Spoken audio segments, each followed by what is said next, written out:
China அவங்களுடைய rocket ஃபோர்ஸ்ட்டை யுத்தத்துக்கு தயாராகுங்கப்பா, இப்படியே இருந்துட்டு இருந்தாலும் சரி வராது, ஒரு சிவியரான இமீடியட் யுத்தத்துக்கு தயாராகுங்க அப்படிங்கிற ஒரு வார்த்தையை சொன்னது உலக அரசியலில் ரொம்ப பரபரப்பாக பேசப்படுதுங்க. ஏன் இப்போ இது பேசப்படுது அப்படின்னு சொல்கிறதுக்கு இன்னொரு காரணம் இருக்குது. மேற்குலக நாடுகள் இப்போ சைனாவுக்கு ரொம்ப பெரிய அளவில் ப்ரெஷர் கொடுக்க ஆரம்பிச்சிருக்காங்க. ரஷ்யாவுக்கு நீதான புதிய டெக்னாலஜி, புது விதமான ஆயுதங்கள் எல்லாமே கொடுத்துட்ருக்க, அப்படி கொடுக்கறதுனால உனக்கு எதிராகவும் நாங்கள் பொருளாதார தடை விதிப்போம் அப்படின்னு சொல்லி மிரட்டிட்டு இருந்த அமெரிக்கா உட்பட பல மேற்குலக நாடுகள் இப்போ அதற்கான எவிடன்ஸ் எங்கள் கையில் கிடச்சிருச்சு அப்படின்னு சொல்லிட்டு இருக்காங்க. இஸ்ரேல் ஈரான் யுத்தம் அப்படிங்கிறது ஒரு முடிவுக்கு வரும்போது ஈரான் மற்றும் ரஷ்யாவினுடைய உறவு அப்படிங்கிறது இங்கே ரொம்ப பெரிதாக பார்க்கப்படுது. ஈரானுக்கு தேவையான மிசைல்ஸ் ரஷ்யா அனுப்பி வைக்கிறாங்க, அதுக்கு பதிலாக ரஷ்யாவுக்கு தேவையான ட்ரோன்ஸை ஈரான் அனுப்பி வைக்கிறாங்க அப்படிங்கிற ஒரு குற்றச்சாட்டை போன வருஷத்துலேருந்தே நம்ம பார்த்துட்டு தான் இருக்கோம். பட் இது இப்போ ரொம்ப ஸ்ட்ராங்காக பேசப்படுது. இஸ்ரேல் ஜெயிக்க வேண்டும் என்றால் ஈரானுக்கு உதவி கிடைக்கக்கூடாது. ஈரானுக்கு உதவி செய்வது ரஷ்யா மற்றும் சீனா, வடகொரியா. அப்போ இந்த 3 நாடுகளை ஐசோலேட் பண்ணணும். அந்த 3 நாடுகளை ஐசோலேட் பண்ணுறதுக்கு மேற்குலக நாடுகள் எப்படி வேணாலும் ட்ரை பண்ணுவாங்க. அதில் ஒரு விஷயமா சீனா அவங்க டார்கெட் பண்ணியிருக்காங்க. அந்த டார்கெட் நடக்குமா இல்லையா அப்படிங்கிறதெல்லாம் பொறுத்திருந்து பார்க்கலாம். சீனா ஏன் உடனடியாக யுத்தத்துக்கு தயாராகுங்கள் அப்படிங்கிற ஒரு வார்த்தை சொன்னாங்க அப்படிங்கிறதையும் நாளைக்கு தமிழ் பொக்கிஷத்தில் ஒரு வீடியோவாக பார்த்துடலாம். அப்போ இது ரஷ்யா உக்ரைன் அப்டேட் என்ன அப்படிங்கிறது தான் பார்க்க போகிறோம். எல்லாத்தையும் பார்த்துடலாமா?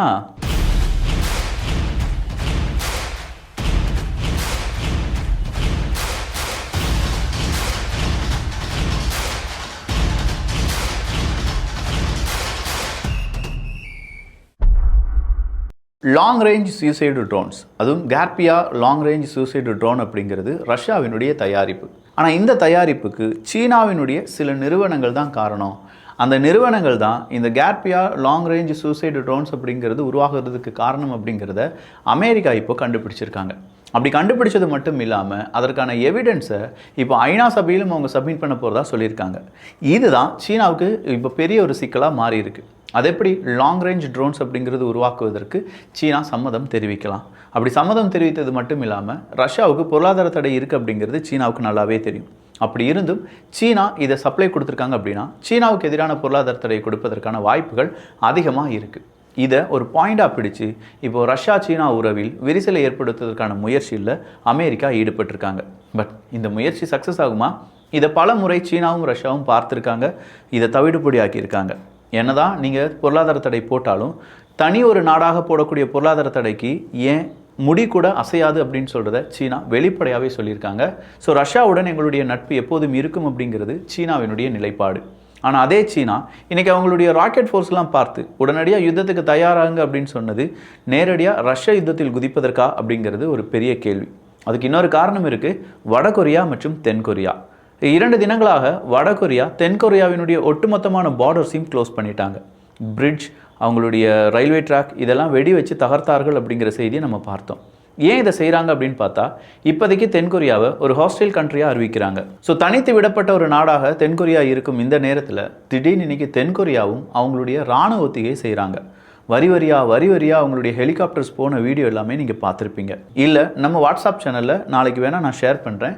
நம்ம வாட்ஸ்அப் சேனலில் இது வரைக்கும் ஜாயின் பண்ணலை அப்படின்னா தயவு செஞ்சு ஜாயின் பண்ணிக்கோங்க. அதுக்கான லிங்க்கும் டிஸ்கிரிப்ஷனில் இருக்குது. ஸோ இப்போ வரியாக அவங்களுடைய ஹெலிகாப்டர் போனது பெரிய விஷயம் கிடையாது. ஆனால் வடகொரியா இவ்வளோ பெரிய பார்டரை க்ளோஸ் பண்ண பிறகு தென்கொரியாவினுடைய இந்த ட்ரில் அப்படிங்கிறது கொஞ்சம் விசித்திரமாக தான் இருக்குது. பொதுவாக தென்கொரியா தனியாக ட்ரில் நடத்த மாட்டாங்க. எய்தர் ஜப்பான் இருப்பாங்க, அப்படி இல்லைனா அமெரிக்கா இருப்பாங்க. பட் இந்த முறை வடகொரியாவுக்கு எதிராக நாங்கள் தனியாகவே இருக்கோம் அப்படின்னு சொல்லி தென்கொரியா அவங்களுடைய ஒரு ட்ரில்லை நடத்தியது தென்கொரியா வடகொரிய பிரச்சனையாக பார்க்கப்படுகிறது. ஸோ வடகொரியாவுக்கு ஒரு பிரச்சனைனா ஆப்வியஸ்லி அது யாருக்கும் ஒரு பிரச்சனை தான், சீனாவுக்கும் ஒரு பிரச்சனை தான். சீனா இந்த நேரத்தில் தான் தைவானை சுற்று போடுறதுக்காக கடைசியாக ஒரு ட்ரில்லை நடத்தினாங்க அப்படின்னு சொல்லி பார்த்தோம். பல இடங்கள் இப்போது சீனாவினுடைய அந்த ரேடாருக்குள்ளே சிக்கிருச்சு. தைவானை சுற்று போடணும்னா இந்தந்த இடத்துல இந்தந்த படைகள் இருக்கணும் அப்படிங்கிறத 1க்கு 3 முறை, இந்த வருடமே இது 2வது முறை அவங்க ட்ரைனிங் எடுக்கிறாங்க. அதுக்கு முந்தைய வருடங்களும் ட்ரைனிங் எடுத்திருக்காங்க.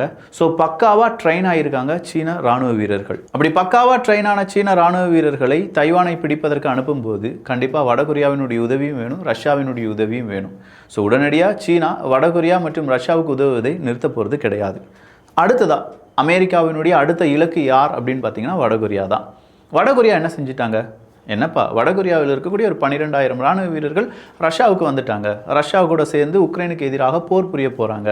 இந்த வீடியோ நேற்று ரொம்ப வைரல். அது அவங்களுக்கு யூனிஃபார்ம் கொடுக்குறதா இருக்கட்டும், வடகொரிய ராணுவ வீரர்கள் ஒவ்வொரு இடத்துக்கு அனுப்பப்படக்கூடிய வீடியோவாக இருக்கட்டும், அது எல்லாமே நேற்று மேற்குலக செய்தி ஊடகங்கள் செய்தியாக வெளியிட்டிருந்தார்கள். அப்போ வடகொரியாவினுடைய ராணுவ வீரர்கள் 12,000 பேர் உள்ளே வந்துட்டாங்க அப்படிங்கிறதும், வடகொரியாவினுடைய ஆயுதங்களை ரஷ்யா பயன்படுத்துகிறது அப்படிங்கிறதும் பேசு பொருளாக இருந்தது. இப்போது உண்மையாக மாறி இருக்கிறது. ஸோ வடகொரியா ரஷ்யாவுக்கு இவ்வளோ பெரிய உதவிகள் செய்கிறாங்க, அப்போ வடகொரியாவுக்கு எதிராக நீ என்ன செய்ய போகிற பைடன் அவர்களே அப்படின்னு சொல்லி அமெரிக்காவினுடைய காங்கிரஸ் சபை கூட இன்னைக்கு பைடன் அவர்களுக்கு எதிரான ஒரு கேள்வியை கேட்டிருக்கு. ஸோ வடகொரியா இன்வால்மெண்ட், சீனாவினுடைய போர் அறிவிப்பு, இது எல்லாமே ரஷ்யாவுக்கு எதிரானது, உலக அரசியலில் ரொம்ப முக்கியமான திருப்பம் அப்படின்னு நாம் நினச்சிட்டு இருக்கிற அதே காலகட்டத்தில் தான் ஜெலன்ஸ்கி அவர்களுடைய விக்டரி பிளான். அந்த விக்டரி பிளான் என்னென்ன அப்படிங்கிறதெல்லாம் நான் எக்ஸ்பிளைன் பண்ணியிருக்கேன். அதற்கு பிரான்ஸ் அவங்களுடைய ஆதரவை கொடுக்கிறார்கள். அந்த விக்டரி பிளானுக்கு நான் ஆதரவை தெரிவிக்கிறேன். உடனடியாக நேட்டோக்குள்ளே யாரை சேர்த்துருங்க, உக்ரைனை சேர்த்துருங்க, பிரான்ஸ் மேக்ரோன் அவர்கள் சொல்லியிருக்காங்க. ஸோ உடனடியாக நீங்கள் நேட்டோக்குள்ளே உக்ரைனை சேர்த்தா மட்டும்தான் ரஷ்யாவால் உக்ரைனை அடிக்க முடியாத ஒரு நிலை ஏற்படும். அப்படி இல்லைனா தொடர்ச்சியாக ரஷ்யா உக்ரைனை அடிச்சுக்கிட்டே இருப்பாங்க. இது நம்ம வேடிக்கை மட்டும்தான் பார்க்க முடியும் அப்படின்னு சொல்லி பிரான்ஸ் சொல்கிறாங்க. ஐயோ நண்பா நீயா எனக்கு ஆதரவு சொல்லிட்டே அப்படின்னு சொல்லி ஜெலன்ஸ்கி அவர்கள் மேக்ரோன் அவர்களுக்கு பெரிய ஒரு நன்றியை சொல்லியிருக்கிறார், கைகுலுக்கி இருக்கிறார். ஜெலன்ஸ்கி அவர்கள் கைகுலுக்குனா அவர் அடுத்த அரசு பதவியில் இருப்பாரா அப்படிங்கிறது ஒரு பெரும் கேள்வியாக இருக்குது. அப்படிப்பட்ட ஜெலன்ஸ்கி அவர்கள் மேக்ரோன் அவர்களுக்கு கைகுலுக்கி இருக்கிறார் என்கிற செய்தி நாளடைவில் பிரான்ஸ்லேருந்து வரக்கூடிய செய்தியை நம்ம பார்க்கலாம். ஸோ இப்போ இருக்கக்கூடிய அடுத்த கட்டம் என்ன அப்படின்னு கேட்டிங்கன்னா, விக்டரி பிளானில் எப்படி உக்ரைனை சேர்ப்பது அப்படிங்கிறது தான். G7 நாடுகளுடைய ஒரு கூட்டமைப்பு நடைபெறுகிறது. அந்த நாடுகளுடைய கூட்டமைப்பும் கடைசியாக ஒரு முடிவுக்கு வந்திருக்காங்க. இமீடியட்டாக இர்ரிவர்சிபிள் உக்ரைன் நேட்டோ அக்செப்ட் அப்படிங்கிறத செஞ்சே ஆகணும், நேட்டோக்குள்ளே உக்ரைனை சேர்க்கணும் அப்படிங்கிறத G7 நாடுகளும் ஒத்துக்கொண்டதாக தகவல்கள் வெளியாகி இருக்கின்றன. என்னைக்கு நேட்டோ உள்ளக்க வராங்க, இல்லாட்டி உக்ரைன் எப்போ நேட்டோக்குள்ளே போகிறாங்களோ அன்னைக்கு ரஷ்யாவினுடைய அடுத்த கோர தாண்டவம் இருக்க வாய்ப்புகள் அதிகமாக இருக்குது. ஏன்னா நேட்டோக்குள்ளே நீ இணையக்கூடாது, என்னுடைய பார்டரில் நேட்டோ போர் வீரர்கள் வந்து நிற்கக்கூடாது, என்னுடைய வீட்டு வாசல் கதவை திறந்து பார்த்தா நேட்டோவினுடைய ராணுவ வீரர்கள் என்னை எட்டி பார்த்துட்டு இருப்பாங்க, அது எனக்கு சுத்தமாக பிடிக்காது அப்படிங்கிறது தான் ரஷ்யாவினுடைய ஒட்டுமொத்தமான குரல். அந்த குரல் நேட்டோ எக்ஸ்பான்ஷன் அப்படிங்கிறத தடுப்பது மட்டும் கிடையாது, அவங்களுடைய நாடை பாதுகாப்பது, அவங்களுடைய எல்லையை பாதுகாப்பது அப்படின்னு சொல்லி பல கோணங்கள் அதற்கு இருக்குது. அப்படி இருக்கும் பட்சத்தில் நான் நேட்டோவில் சேர்ந்தே தீர்வேன் அப்படின்னு சொல்லி அடம் பிடிச்சிட்டு இருக்காரு ஜெலன்ஸ்கி அவர்கள். நேட்டோவில் சேரலையா, எனக்கு அணு ஆயுதத்தை தாங்க, வேறு வழியே இல்லை அப்படிங்கிறது ஒரு மிரட்டலாக பார்க்கப்படுது. பட் ஜெலன்ஸ்கி அவர்களுடைய இந்த மிரட்டல் பலிக்குமா இல்லை ஏமாற்றம் உக்ரைனுக்கு கிடைக்கும் அப்படிங்கிறதெல்லாம் காலம் தான் நமக்கு பதிலாக தர வேண்டும். லாத்வியாவினுடைய டிஃபென்ஸ் மினிஸ்ட்ரி இன்னைக்கு என்ன தெரியுமா சொல்லியிருக்காங்க, எப்பா நேட்டோ இப்போதைக்கு வந்திருக்கக்கூடிய நியூ நார்மல், அப்படி இல்லைன்னா நியூ ரியாலிட்டி அப்படிங்கிறத புரிஞ்சுக்கோ. ரஷ்யாவினுடைய தீவிர தாக்குதல் அப்படிங்கிறது நாளுக்கு நாள் அதிகரிச்சுட்டே இருக்குது. இந்த நேரத்தில் நீ நேட்டோக்குள்ளே உக்ரைனை சேர்க்கிறதுக்கெல்லாம் இவ்வளோ தூரம் யோசிக்கக்கூடாது.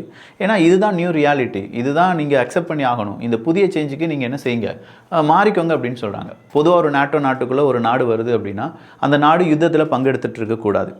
மிடில் ஆஃப் யுத்தம் அப்படிங்கிறதுல ஒரு நாடு நேட்டோக்குள்ளே என்ட்ராகவே முடியாது. உக்ரைனுடைய யுத்தம் இன்னும் முடியலை அப்படின்னா இப்போ நேட்டோக்குள்ளே போகிறதுக்கான அந்த ஃபர்ஸ்ட் க்ளோஸே என்ன ஆயிடுதுன்னா தடைப்பட்டு விடுது. அதனால் உக்ரைன் நேட்டோக்குள்ளே போக முடியாது. அப்போ லாத்வியாவினுடைய டிஃபென்ஸ் மினிஸ்டர் என்ன சொல்கிறாங்கன்னா, இந்த மாதிரி சட்டத்திட்டங்கள் இருந்தது என்றால் அதெல்லாம் தூக்கி தூர போடுங்க, உள்ளக்க உக்ரைனை சேர்த்துக்கோங்க. வார்க்க மிடிலாக இருந்தால் என்ன, இல்லை உக்ரைன் ரஷ்யாவினுடைய நட்பு நாடாக இருந்தால் என்ன, எதிரி நாடாக இருந்தால் என்ன, நமக்கு அதெல்லாம் தெரிய வேண்டாம், நம்மளை நம்பி ஒரு நாடு வருதா சேர்த்துக்கிட வேண்டியதானே அப்படின்னு சொல்லி லாத்வியாவினுடைய டிஃபென்ஸ் மினிஸ்டர் கூறியிருப்பது எப்படி எடுபடும் அப்படிங்கிறது தெரியலை. இன்றைக்கி இந்த ஒரு நாட்டுக்காக மட்டும் கிடையாது, அப்படின்னா எல்லா நாடுகளும் நேட்டோக்குள்ளே இணைவதற்கு எந்த விதமான ரெஸ்ட்ரிக்ஷனும் இல்லாமல் இணையக்கூடிய ஒரு நிலைமை வருமா அப்படிங்கிற ஒரு கேள்வியும் இருக்குது. எல்லா நாடுகளும் நேட்டோக்குள்ளே இணைந்து விட்டார்கள் என்றால் சண்டை இருக்காதே விக்கி அப்படின்னு கேட்டால் நேட்டோ நாடுகளுக்குள்ளேயே சண்டை வருவதற்கான வாய்ப்புகளும் அதிகமாக இருக்கின்றன. குறிப்பாக நேட்டோவினுடைய நட்பு நாடு அப்படின்னு சொல்லக்கூடிய ஒரு நாடு தான் துருக்கி. நேட்டோ நாடுகள் கூட சகஜமாக இருக்காங்களா? இல்லையே. இன்றைக்கி கூட துருக்கி மற்றும் ரஷ்யா, ஈரான் இவங்க எல்லாருமே சேர்ந்து ஒரு 6 நாடுகள் சேர்ந்து 3+3 மீட்டிங்கை ஈடுபட்டாங்களே. அதுவும் துருக்கியினுடைய ஃபாரின் மினிஸ்டர் ஈரானுடைய ஃபாரின் மினிஸ்டர் கூட பேசுகிறார். ஈரானுடைய ஃபாரின் மினிஸ்டர் இப்போ துருக்கியில் தான் இருக்கார் அப்படிங்கிறதையும் நம்ம புரிந்து கொள்ள வேண்டும். ஸோ இப்படிலாம் நேட்டோக்குள்ளேயும் சிக்கல்கள் இருக்குது. பட் எதிரி நாடுகள், நேட்டோவுக்கு எதிரான நாடுகள் அப்படின்னு சொல்லி வரும்போது நேட்டோ நாடுகள் ஒன்றாக இருப்போம் அப்படிங்கிறத உறுதியாக கொடுத்துருக்காங்க. இந்த வின்டரில் கண்டிப்பாக உக்ரைனால் சமாளிக்க முடியுமா அப்படிங்கிறது கொஞ்சம் டவுட்டாக தான் இருக்குது அப்படின்னு சொல்கிற ரிப்போர்ட்டை IMF கொடுத்துருக்காங்க. கிட்டத்தட்ட 3லிருந்து 4 ஜிகாவாட் அப்படிங்கிறது அவங்களுக்கு டெஃபிசிட்டாக இருக்கும். ஸோ இந்த 3லேருந்து 4 கிகாவாட் அப்படிங்கிற இந்த டெஃபிசிட் அப்படிங்கிறத எப்படி உக்ரைன் சரி பண்ண போகிறாங்க, அதுலேருந்து எப்படி மீண்டு வர போகிறாங்க அப்படிங்கிறது தெரியல. பட் இந்த வின்டர் ரொம்ப கஷ்டமான வின்டராக இருக்க போகுது அப்படிங்கிற அறிவிப்பு இப்போதே IMF-ஆல் உக்ரைனுக்கு கொடுக்கப்பட்டிருக்கிறது. அமெரிக்கா மறுபடியும் ஒரு முக்கியமான சப் கிரிட்டிக்கல் நியூக்ளியர் டெஸ்ட்டை கண்டக்ட் பண்ண போகிறாங்க என்கிற தகவல் ரஷ்யாவினுடைய ஊடகத்தால் சொல்லப்படுகிறது. ஸோ இந்த மாதிரியான ஒரு சப் கிரிட்டிக்கல் நியூக்ளியர் டெஸ்ட் அப்படிங்கிறத அமெரிக்கா செய்கிறாங்க அப்படின்னா இதுவரையிலும் இல்லாத அளவுக்கு இது என்ன செய்ய போகுது, ஒரு எஸ்கலேஷன் அட்டெம்ப்ட் அப்படின்னு சொல்லி ரஷ்யா இதை விமர்சித்து இருக்கிறார்கள். இதே மாதிரியான நியூக்ளியர் டெஸ்ட்டை நீங்களும் செஞ்சீங்கன்னா நாங்களும் திரும்ப செய்வோம் அப்படின்னு சொல்வது ரஷ்யாவினுடைய ஒரு நிலைப்பாடு. ஆல்ரெடி ரஷ்யா அவங்களுடைய நியூக்ளியர் டாக்டரின் அப்படிங்கிறதெல்லாம் மாற்றிட்டாங்க. ஃபஸ்ட்டு நாங்களே அடிப்போம், செகண்ட் அடிக்கிற அந்த நிலைமையெல்லாம் இப்போ மாறிடுச்சு. எங்களை நாங்களே பாதுகாப்பதற்கு ஃபர்ஸ்ட் நியூக்ளியர் அட்டாக் அப்படிங்கிறத நாங்கள் செய்கிறதுக்கும் தயங்க மாட்டோம் அப்படின்னு சொல்லி அவங்களுடைய அரசியல் சாசனமே மாற்றி அமைக்கப்பட்டு விட்டது. அதில் அணு ஆயுதத்துக்கான கோட்பாடுகள் இது எல்லாமே அவங்க சேஞ்ச் பண்ணிட்டாங்க. எதிரி நாட்டுக்கும் பக்கத்து நாட்டுக்கும் இல்லாட்டி எங்களுடைய பக்கத்து நாட்டுக்கு நாங்கள் அணு ஆயுதத்தை விநியோகம் செய்வோம் அப்படின்னு சொல்லி அவங்களுடைய அந்த சட்டத்திட்டங்கள் மாற்றி அமைக்கப்பட்டது என்பது குறிப்பிடத்தக்கது. அதனால தான் பெலாரஸ் ரொம்ப ஸ்ட்ராங்காக இருக்காங்க. யாராவது எங்களை அடித்தாலும் எங்களுடைய நண்பன் ரஷ்யா எங்களுக்கு அணு ஆயுதத்தை தருவான், அதை வச்சு நாங்கள் உங்களை அழிச்சிடுவோம் அப்படின்னு சொல்லி பெலாரஸினுடைய லுகஷெங்கோ அவர்கள் சொல்வதை நாம் இங்கே நினைவு கூற வேண்டும். ஸோ நிறைய விஷயங்கள் நடந்துட்டு இருக்கு நம்ம உலகத்தை சுற்றி, நம்ம வாழ்ந்துட்டு இருக்கிற இந்த பூமியை சுற்றி.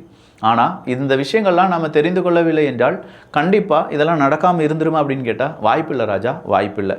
தெரிந்து கொண்டோம் என்றால் கொஞ்சம் உலக அரசியலும் கொஞ்சம் என்ன நடக்குது அப்படிங்கிற அந்த அறிவும் நமக்கு கிடைக்கும். அதுக்காக நீங்கள் செய்ய வேண்டியது என்ன அப்படின்னு பார்த்தீங்கன்னா வியூகம் அப்படிங்கிற நம்ம சேனலை சப்ஸ்கிரைப் பண்ணிக்கோங்க. 4 நண்பர்களுக்கு அனுப்புங்க. ஒரு நபர் 4 நண்பர்களுக்கு அனுப்புங்க. 4 நண்பர்கள் அடுத்த 4 நண்பர்களுக்கு என்னடா பொன்சி ஸ்கீமா அப்படின்னு கேட்டால் இல்லைங்க, சப்ஸ்கிரைபரை அதிகப்படுத்துவதற்கான ஒரு ஸ்கீம், அவ்வளோதான். நல்லதை பகிர்ந்து நல்ல சமுதாயத்தை உருவாக்குவோம். நன்றி, வணக்கம்.